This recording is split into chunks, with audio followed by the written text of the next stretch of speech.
लेकिन क्या ये इतना बड़ा था? एक बंदे के, एक इंडिविजुअल के स्टेटमेंट पे आप अपने मुल्क की पूरी लीग बंद करा दो? ये कुछ समझ नहीं आ रहा मेरे, कुछ तो गड़बड़ है। कि एक बंदे ने बोला ना, उसने गलत बोला, कोई बांग्लादेश क्रिकेट बोर्ड के पूरा ऑफिशियल स्टांस थोड़ी था ये। तो ये सारी चीजें इशारा कर रही है कोई हुआ, किसी ने इसको, उन लोगों को भड़काया और एकदम से एकदम माहौल ऐसा बना दिया कि जी लीग का बॉयकॉट करेंगे। और 2 मैच जो आज होने थे बीपीएल के वो रह गए।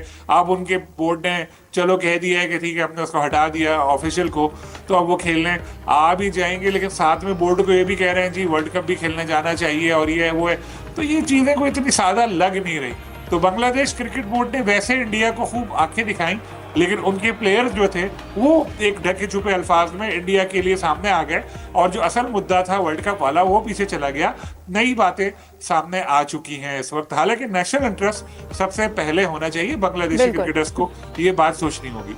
बिल्कुल। यूसुफ, क्या लगता है क्रिकेटर्स के जानिब से इस तरह का मौक़िफ़? क्योंकि अगर बोर्ड ने ये स्टेप लिया तो मुस्तफ़िज़ुर रहमान को जब आईपीएल के मैचेस से हटाया गया और फिर सिक्योरिटी कंसर्न्स थे, तो बोर्ड ने अपने प्लेयर्स की बेहतरी के लिए ये फैसला किया था। अब आपको क्या लगता है प्लेयर्स क्यों इस तरह का स्टांस जो है वो रखते हैं, और अब ये मामला कहाँ पर जाएगा? क्योंकि सिर्फ कुछ ही दिन बाकी रह गए हैं और अब तक बांग्लादेश भारत जाएगी नहीं जाएगी, कहीं और मैचेस खेलेगी, कुछ भी डिसाइड नहीं हो सका। देखें, मैं इस बारे में सलीम साहब की बात को आगे बढ़ाऊंगा। इनकी बात में बिल्कुल वज़न है। और यहाँ मुझे श्रीलंका क्रिकेट बोर्ड भी याद आ रहा है। आज जब एक इस्लामाबाद में इंसिडेंट हुआ था तो उनके जो कप्तान थे, चंद खिलाड़ियों ने ये ऐलान किया था कि हम पाकिस्तान का टूर का बाइकआउट करेंगे। तो उस वक्त श्रीलंकन क्रिकेट बोर्ड और पाकिस्तान क्रिकेट बोर्ड इस मामले को बड़े अच्छे तरीके से हैंडल किया था। आज मुझे इस जहाँ ये चीज़ें हो रही थी तो मुझे बांग्लादेश क्रिकेट बोर्ड बहुत ही वीक नज़र आया है, जो खिलाड़ियों के आगे बिल्कुल झुक गया है। हालांकि इस पीछे कोई इंडिया का यकीनी तौर पर हाथ हो सकता है, उनको इस चीज़ों को समझना चाहिए था। मेरे ख्याल में जो उनके डायरेक्टर फाइनेंस है नजरुल सलाम, उन्होंने कोई ऐसी गलत बात भी नहीं की थी। सिर्फ यही उन्होंने बताया था कि हम 2022 से लेकर 2027 तक हमारा आईसीसी के साथ तमाम ममालिक का ये एग्रीमेंट हो चुका है। जो उनको माली मामलात में पैसे दिए, जो उनको शेयर मिलेगा उसमें से बांग्लादेश क्रिकेट बोर्ड को भी मिलेगा, चाहे बांग्लादेश क्रिकेट बोर्ड वहाँ पर खेले, टीम भेजे या ना भेजे। अलबत्ता जो खिलाड़ियों को मैच फ़ीस वहाँ पर नहीं मिलेगी, उनको मैचेस नहीं अगर खेलेंगे तो मैच फ़ीस भी नहीं मिलेगी। इस पर उन्होंने कहा था कि इससे पहले हमने इतने सारे इन पे करोड़ों टके खर्च किए हैं, तो कौन से बड़े टाइटल इन्होंने जितवाए हैं। ये थोड़ा वो सख्त बोल गए थे, इस पर थोड़ा उनको मुहतात रद्द-ए-अमल देना चाहिए था। लेकिन जिस तरह ओवर रिएक्ट किया बांग्लादेश के प्लेयर्स ने, बाइकआउट की, अपनी ही लीग का जग हंसाई की, और उन्होंने सपोर्ट किया इंडिया के मौक़िफ़ को, कि इंडियन मीडिया ने सबसे ज़्यादा इस मामले को उछाला था, वही उनके पीछे दिखाई दे रहे थे। और मुझे लगता है कि सारी की सारी जो ताने बाने हैं कहीं ना किसी तरीके से इंडिया से ज़रूर जाकर मिलते हैं। लेकिन बांग्लादेश क्रिकेट बोर्ड ने आज एक नई मिसाल कायम की कि वो प्लेस पावर को उन्होंने तस्लीम किया। फ़र्ज़ करें अगर कल कल सारे प्लेयर्स इकट्ठे हो जाते हैं, वो कहते हैं जी ठीक है जी, हम तो अब इंडियन को अपने इंडियन में जाकर खेलने को तैयार है, हमें तो कोई इशू नहीं है, तो फिर बांग्लादेश क्रिकेट बोर्ड कहाँ पर स्टैंड करेगा? तो मेरे ख्याल में आज थोड़ा उन्होंने अपना जो वीकनेस का इजहार किया, अपने ही डायरेक्टर को, फाइनेंस को बाहर करके और उनके खिलाड़ियों की बात मानकर इस मामले को तहम्मुल के साथ बैठकर भी हल किया जा सकता था। उनसे माफ़ी भी मंगवाई जा सकती थी अगर उनको ज़्यादा इस चीज़ पे एतराज़ था। लेकिन उनको हटाना मेरे ख्याल में उनकी वीकनेस जो ज़ाहिर करता है, बांग्लादेश के खिलाड़ियों की जो पावर प्लेयर है उसको साबित करता है कि वहाँ पर कितने ज़्यादा मजबूत हो चुके हैं, जिसका नुकसान आइंदा आने वाले दिन में मेरे ख्याल में बांग्लादेश को ज़्यादा हो सकता है। बिल्कुल जाहिद साहब, और इस तरह के जो इशू है वो क्रिएट करने का, तनाज़ बनाने का जो सिलसिला है वो भारत की जानिब से ही शुरू होता है। बांग्लादेश के साथ जहां पर मैचेस जारी थे, कल हमने डिस्कस किया कि अमेरिका के जो उनकी टीम में प्लेयर्स हैं उनको वीज़ा जारी करने का मसाइल सामने आया। और अब आज इंग्लैंड में जो पाकिस्तानी नायाब खिलाड़ी हैं इंग्लैंड टीम में, आदिल रशीद की बात करें, रेहान अहमद की बात। जय हिंद, स्वागत है दोस्तों आपका हमारे चैनल पर एक और लेटेस्ट वीडियो में। तो दोस्तों सबसे पहले वीडियो को लाइक कर दीजिएगा, प्लीज आप हमारे चैनल को भी सब्सक्राइब कर लीजिएगा। और हम आपके लिए दोस्तों पाकिस्तानी मीडिया क्रिकेट से जुड़ी हुई एक से एक लेटेस्ट वीडियो लेकर आते रहेंगे। तो दोस्तों पाकिस्तानी मीडिया आपको पता ही है कि किस तरह से अब T20 आगे वर्ल्ड कप आने वाला है उसको लेकर काफी सारी बातें कर रहा है। लेकिन पाकिस्तानी क्रिकेट टीम के खिलाड़ी जो दोस्तों खासकर बाबर आजम और रिजवान को ये अपने बेस्ट प्लेयर मानते थे, जिनको दोस्तों ये वर्ल्ड के भी बेस्ट प्लेयर मानते हैं, लेकिन वैसा कुछ है नहीं।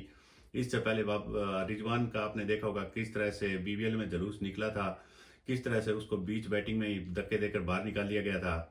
आज एक बार वैसा ही कुछ दोस्तों बाबर आजम के साथ भी हुआ है। जब बाबर आजम और स्टीवन स्मिथ दोनों बैटिंग कर रहे थे, तो जब बाबर आजम दोस्तों लॉन्ग ऑन की तरफ काफी दूर गेंद गई थी, लेकिन उसके बावजूद भी स्मिथ ने सिंगल लेने से मना कर दिया। क्योंकि दोस्तों बाबर आजम आपको पता ही है किस तरह की टुक टुक पारियां खेल रहा है। और उधर बांग्लादेश वाला मामला आपको पता ही है, बांग्लादेश की टीम कह रही थी, जो बांग्लादेश का क्रिकेट बोर्ड कह रहा था कि भारत में हम आकर किसी भी तरह से T20 वर्ल्ड कप के मैच नहीं खेलेंगे।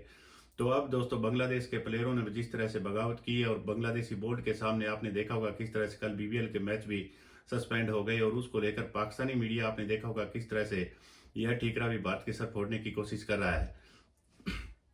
तो दोस्तों वीडियो काफी इंटरेस्टिंग होने वाली है, वीडियो को लास्ट तक जरूर देखिएगा और वीडियो को लाइक कर दीजिएगा। हम आपके लिए इसी तरह के एक से एक लेटेस्ट वीडियो लेकर आते रहेंगे। अभी लेटेस्ट अपडेट्स के मुताबिक ये है कि गवर्निंग बॉडी जो है ना BCB की और BPL की, उन्होंने BPL को इनडेफिनेटली ज़रा पोस्टपोन कर दिया हुआ, सस्पेंड कर दिया हुआ। हाँ. तो अब जैसे कि पहले हमें पता है कि उन्होंने शो कॉज नोटिस दिया था, कहा था you have 48 hours to respond, justify your actions, your words. उस पर जिस तरह का फिर उन्होंने स्ट्राइक की प्लेयर्स ने, all cricket welfare organisation Bangladesh, उन्होंने कहा कि हम सारा प्रोटेस्ट करेंगे। BPL का मैच नहीं खेला, मैच रेफरी और अंपायर्स दोनों फील्ड पे थे, ना बसेज आई थी, ना कोई प्लेयर आया, ना कैप्टन आया, क्योंकि सारे के सारे होटल में ही थे। उसके बाद जी दोपहर को एक इमरजेंसी मीटिंग हुई, जिधर प्रेसिडेंट ने अपनी पावर्स यूज़ करते हुए नजमुल हसन को फायर कर दिया जी, इन सिंपल, नजमुल इस्लाम उनको फायर कर दिया। और उसके बाद भी उनको प्लेयर्स का जो गुस्सा था वो ठंडा नहीं हुआ, शाम वाला मैच भी नहीं खेला गया, जबकि वो लेटर आफ्टरनून उनको फायर कर दिया गया था।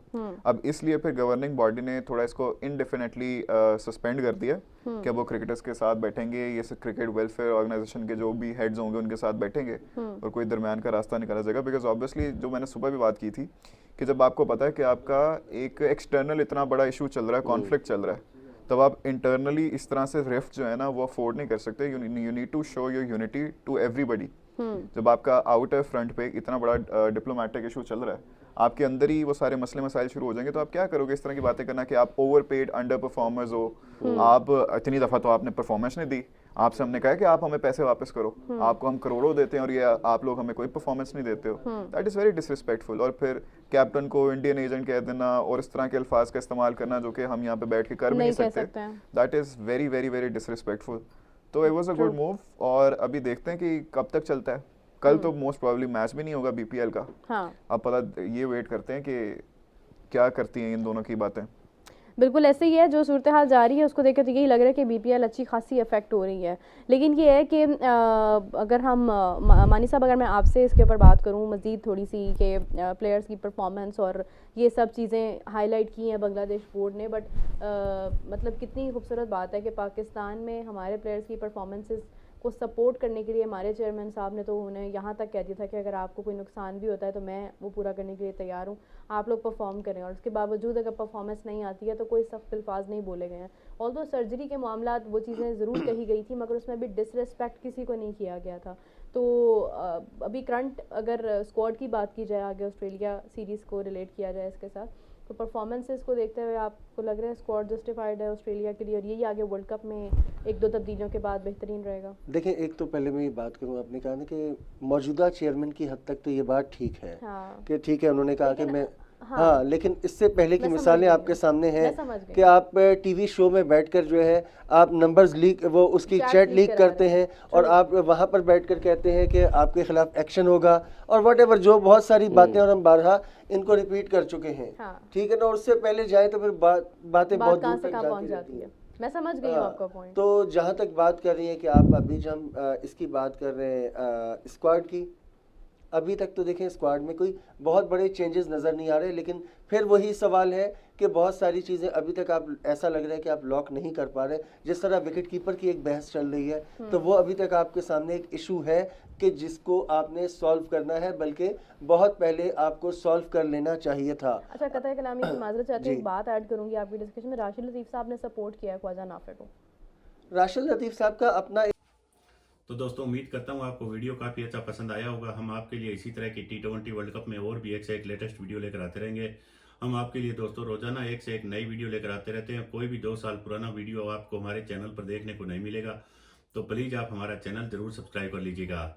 और जो दोस्तों बांग्लादेश के भारत नए आने वाले मामले में आपने देखा होगा किस तरह से पाकिस्तानी, आज से जब 2-3 साल पहले शेख हसीना की हुकूमत बांग्लादेश में होती थी, तो पाकिस्तानी खुद ही कहते थे कि बांग्लादेश हमसे अलग होके आज कितना आगे निकल गया, बांग्लादेश की करेंसी किस तरह से ग्रो कर रही है। वहीं पाकिस्तानियों के दोस्तों बेड़ा गर्क हो चुका है, इनकी हर जगह हालत पतली नजर आ रही थी। तो यह पाकिस्तानियों को कैसे रास आ सकता था, और आखिरकार पाकिस्तानियों ने पाकिस्तान के साथ बांग्लादेश का भी बेड़ा गर्क करने की ठान ली। और उसके बाद शेख हसीना की हुकूमत जैसे ही सत्ता से गई है और बांग्लादेश में पूरे भारत के खिलाफ एक माहौल बनाया गया।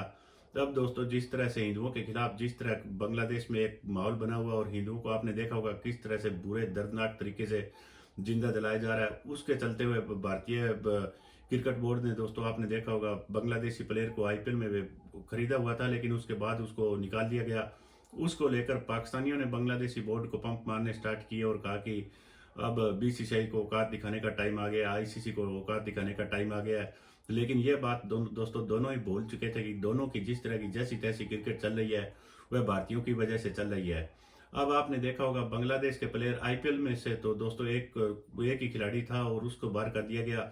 लेकिन इसके सिवा विश्व में काफी सारी लीग होती है जहां पर इंडियंस ओनर्स होते हैं, और उसमें भी आपको पता है बांग्लादेशी प्लेयरों को लगा कि शायद ही वहीं से भी हमारा पत्ता कट जाएगा, इससे अच्छा हम क्रिकेट बोर्ड के सामने खड़े हो जाए। तो कल दोस्तों जो कुछ भी माहौल बना उसका ठीकरा भी अब पाकिस्तानी मीडिया आपने देखा होगा भारत के सर फोड़ने की कोशिश कर रहा है। अगले 2-3 दिनों में देखते हैं दोस्तों बांग्लादेश किस तरह से एक बार पाकिस्तान की तरह ही सरेंडर करता है।